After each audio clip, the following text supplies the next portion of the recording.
나옴이라는 여인이 있었는데 남편이 죽었어요. 그리고 두 아들도 죽었어요. 우리나라는 되게 남아선호 사상, 가부장적인 그런 문화였는데 중동은 우리나라보다 훨씬 더 심합니다. 여자는 남자 없이 절대 살아갈 수 없는 존재였어요. 그래서 항상 여자는 남자가 책임져주는 그런 사람이었습니다. 아들도 죽고 남편도 죽고 그런 상황에서 여자만 3명이 남았어요. 시어머니가 있고 며느리 둘이 있었습니다. 그 시어머니 나오미는 우리 두 며느리에게 너희 고향으로 돌아가라고, 네 살 길을 살으라고 그렇게 얘기를 했어요. 오르바라는 며느리는 처음에 거절하다가 어머니의 말을 결국 따르기로 합니다. 어머니 알겠어요 하고 가죠. 근데 룻은 끝까지 남아있어요. 우리 한번 생각해 보세요. 내가 죽었는데 우리 어머니랑 단둘이 살 수 있겠어요?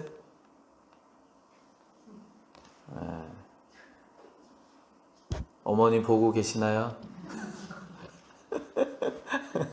며느리가 쉽게 대답하지 못합니다. 어려운 일이에요. 우리 박 권사님 어머니랑 단둘이 모시고 살 수 있겠어요? 이 쉽게 대답하기 굉장히 어려운 일입니다. 근데 룻이 남아줬어요. 근데 룻의 고백을 보면 그냥 어머니를 위해서 살겠다가 아니라 어머님의 하나님도 나의 하나님이라고 고백을 합니다.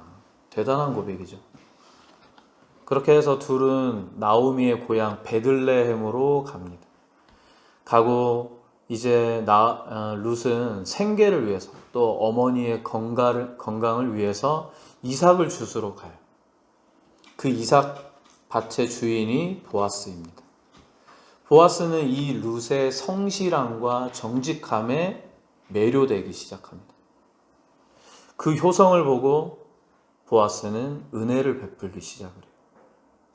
그리고 결국에 보아스는 룻의 보호자가 되고 이 둘은 결혼을 하게 되고 이 둘 사이에서 오벳이 태어나고 그리고 이새가 태어나고 그리고 다윗이 태어나고 그 다윗 왕조로 인해서 예수 그리스도까지 이어집니다. 나오미는 고통을 겪고 있었습니다. 룻은 나오미의 고통을 끝까지 함께 해 주었습니다. 내가 이 사람과 함께하는 것이 더 고통일 텐데 그렇지 않겠습니까? 여자는 힘이 없고 여자는 할 일이 없고 여자로서 살아가는 것이 무척이나 힘든데 나만 챙기는 것이 아니라 다 많이 노쇠해지 시어머니까지 내가 돌봐야 된다. 지금의 이 시대도 너무나도 힘들지만 그 시대는 더 큰 십자가이고 고통의 무게였을 것입니다. 그럼에도 불구하고 이 나오미, 시어머니, 이 시모의 관계를 끝까지 놓지 않았습니다. 룻은 진정으로 나오미를 사랑하지 않았을까요? 진정한 사랑이 있지 않고서는 이러한 헌신이 힘들 것입니다. 사랑은 어떤 거죠? 사랑은 무엇일까? 한번 고민해 본 적이 있습니까? 우리 동영이 진짜 사랑하는 여자친구를 만나서 그렇게 연애해 본 적 있니? 막 슬퍼서 울어본 적도 있고 막 그런 적 있어? 눈썹이 얘기해 주네. 없답니다. 사랑하는 사람을 만나잖아요. 그러면 내가 그 사람을 통해서 얻고자 하는 마음이 들지가 않습니다. 사랑하는 사람이 생기잖아요. 그러면 내 것을 주어서 그 사람을 더 행복하게 만들고 싶은 게 사랑입니다. 이 시대에 결혼을 할 때 많은 조건들을 보죠. 그 조건 가운데 뭐 집안의 분위기, 뭐 재산의 정도, 또는 직업들, 배움의 정도, 그런 것들 다 나누잖아요. 계산하잖아요. 그러면 그 안에 과연 진정한 사랑이라고 할 수 있을까? 어렵겠죠. 사랑이라는 그 이름 안에 결혼이라는 그 사랑 안에 결혼이 결실인데 많이 퇴색되어져 버린 것 같습니다. 사랑은 내어주는 것이죠. 내어주는 것. 오르나 오벳 엄마 아빠가 사랑하는 거 느끼지? 많은 걸 해주려고 하잖아. 그지? 룻은 시모의 건강을 위해서 또 생계를 위해서 이삭 줍기를 시작을 했습니다. 이것은 사랑입니다. 누가 시켜서 한 게 아니에요. 자발적으로 내가 어머니를 위해서, 어머니의 건강을 위해서 뭐라도 해야 되겠다. 그렇게 뜨거운 햇살을 등으로 짊어지고 이삭을 줍고. 이러한 자들은 보석같이 빛나는 자들입니다. 뜨거운 햇살이 오히려 이 아름다운 마음을 가지고 있는 룻을 더 빛나게 했습니다. 이 반짝거림은 사람들 눈에 띄기 시작을 했어요. 이 작은 성실이 하나님의 인도하심을 연결시키는, 만나게 하는 통로가 되었습니다. 무엇이? 나의 성실함. 저는 청년들에게 그런 말을 자주 해요. 열심히 해라. 열심히 하라는 말 나이 많은 사람으로서 당연히 하죠. 근데 작은 일에도 큰 일에도 열심히 성실히 해라. 누군가는 지켜보고 있다. 언제부턴가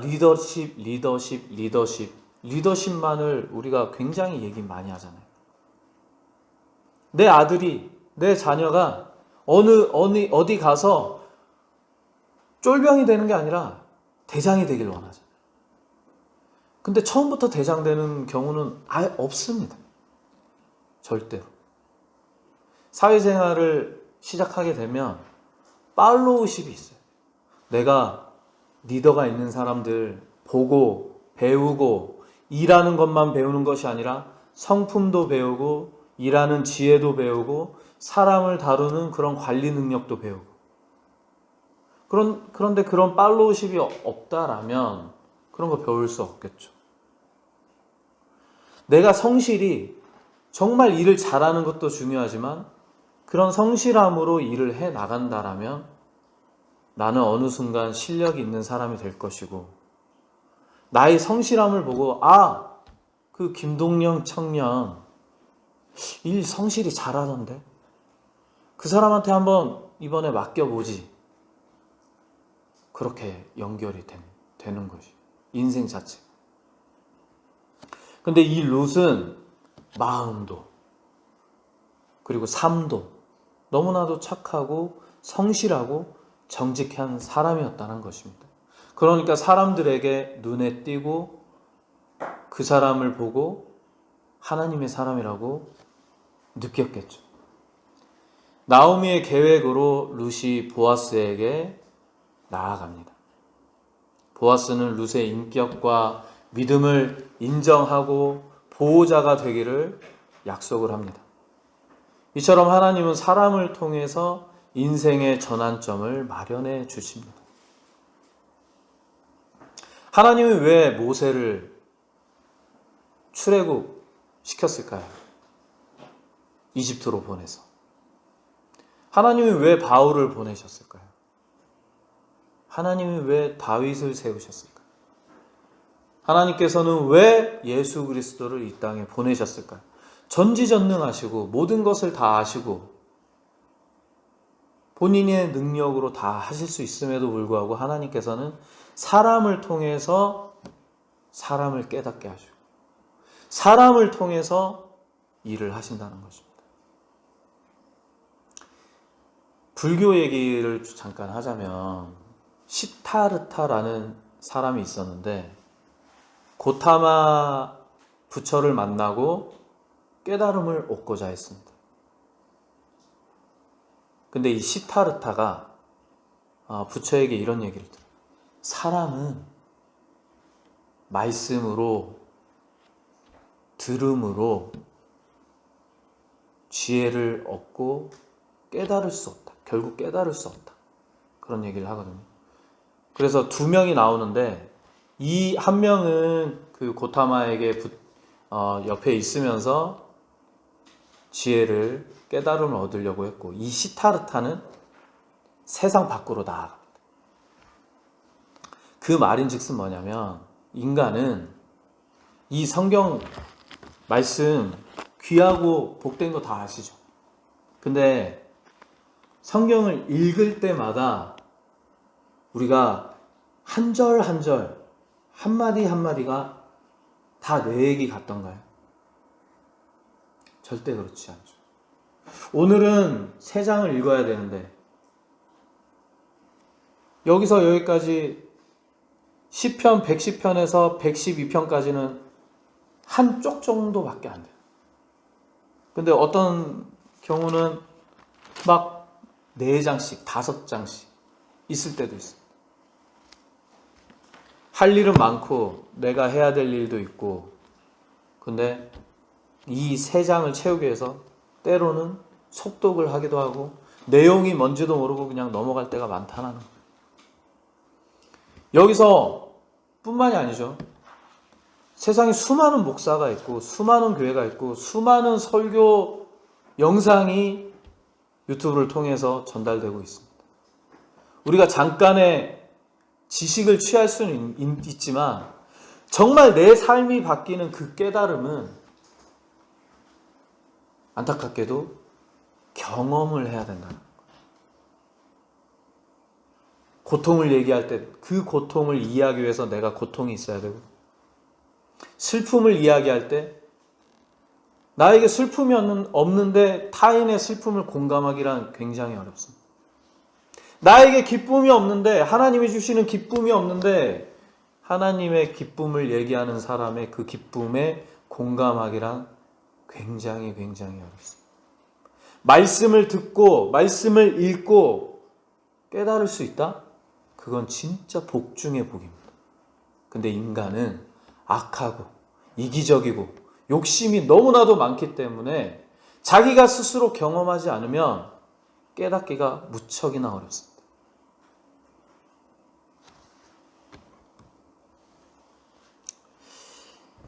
우리가 사람을 통해서 일하시는 하나님의 그 뜻을 알아야 합니다. 전지전능한 하나님이 모든 것을 다 이루어 준다기보다 연약한 인간이 어떻게 저렇게 할 수가 있지? 어떻게 저렇게 희생할 수 있지? 어떻게 저렇게 사랑할 수 있지? 그 연약함이 오히려 하나님을 드러내는 도구가 되는 것입니다.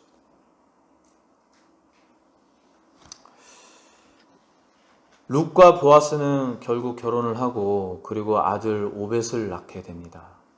그리고 오벳은 이새를 낳고 다윗을 낳고 결국에는 나중에 예수 그리스도를 낳게 됩니다. 룻은 유대인이 아니었어요. 이방인이었어요. 우리 지난주에 사마리아인 이야기를 했죠. 사마리아인이 왜 유대인과 원수가 됐다고 했죠? 혼혈 족속이기 때문에.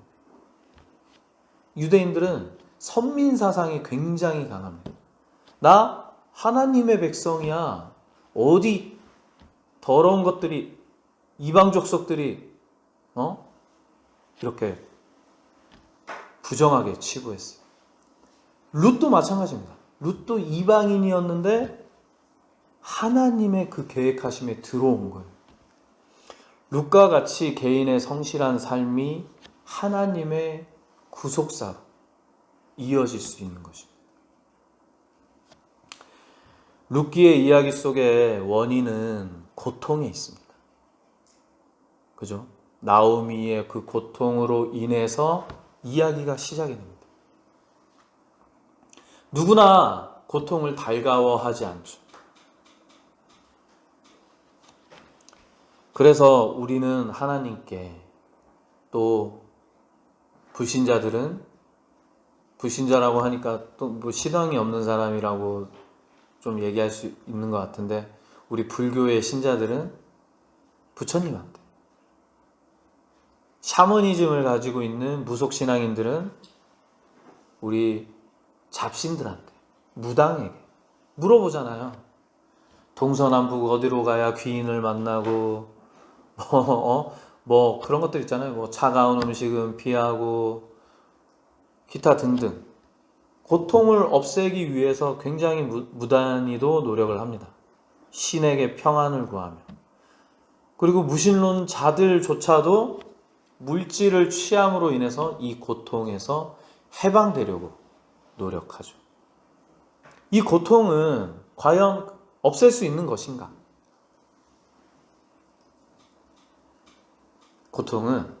인간에게 고통은 없앨 수 없는 존재입니다.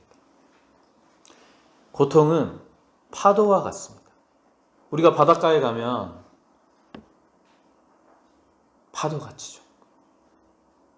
계속 나를 향해 밀려옵니다. 그 파도를 멈출 수 있을까요? 내 힘으로 멈출 수가 없습니다. 그러면 밀려오는 그 고통을 나는 그냥 받기만 해야 되는가? 우리 젊은 사람들 요즘에는 좀 유행을 하는지 모르겠지만 서핑이라는 걸 합니다. 근데 서핑은 어떻죠? 파도를 타는 스포츠. 인생을 살아가면서 인간은 고통을 피할 수 없지만, 고통을 어떻게 받아들이, 그리고 그 고통을 어떻게 즐길 수 있느냐의 방법적 차이가 있습니다. 고통을 받아들이는 데 있어서 우리가 하지 말아야 할 한 가지가 더 있는데요. 고통에는 두 가지가 있습니다. 어쩔 수 없이 받아들여야 되는 고통이 있고, 그리고 우리가 하지 말아야 할 고통은 내가 나에게 주는 고통을 하지 말아야 합니다. 화살이 나에게 날라옵니다. 화살이 맞았어요. 이거는 어쩔 수 없는 고통이에요. 두 번째로 하지 말아야 될 고통이 나에게 주는 고통이라고 했죠. 화살을 맞았어. 고통 가운데 있는 나에게 이 화살 누가 던졌을까? 누가 나에게 날렸을까? 왜 하필 나일까? 왜 나는 이렇지? 왜 나는 인생이 이렇게 꼬였지? 다른 사람이 맞았으면 좋겠는데 왜 하필 나일까? 이것이 바로 나에게 주는 고통입니다. 그리고 이러한 고통은 하지 말아야 할 고통입니다. 그 고통은 나를 더 아프게도 하지만 나를 죽이게 되는 고통입니다.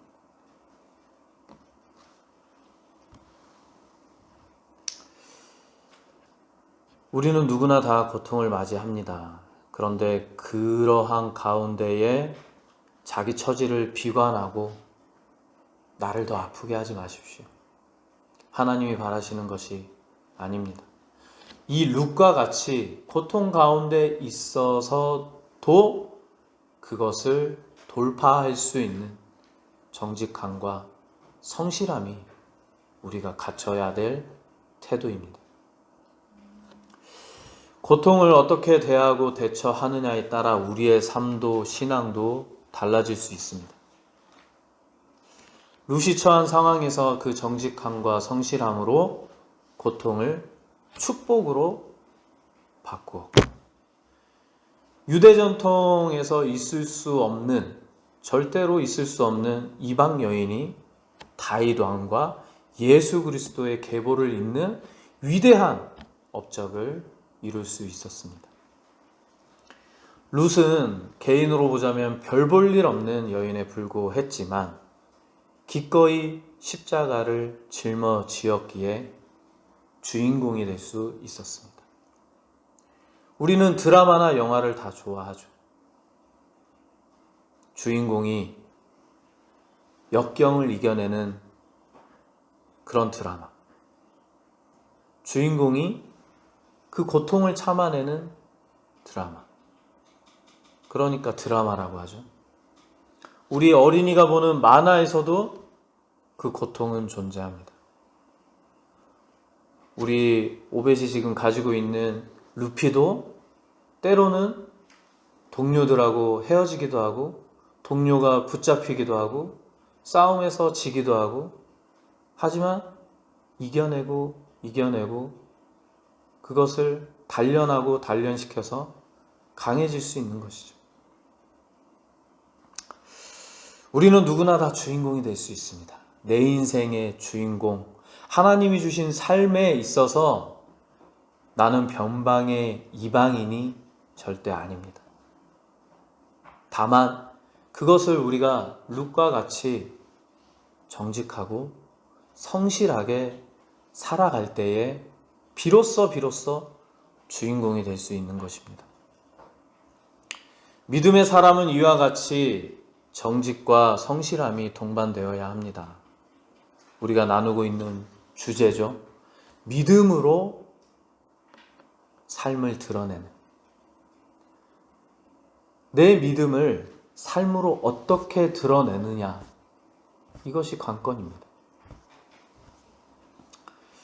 그러한 삶이 될 때 보아스가 룻을 눈여겨보듯이 하나님의 나라는 더욱더 확장되어지고 하나가 될 수 있을 것입니다.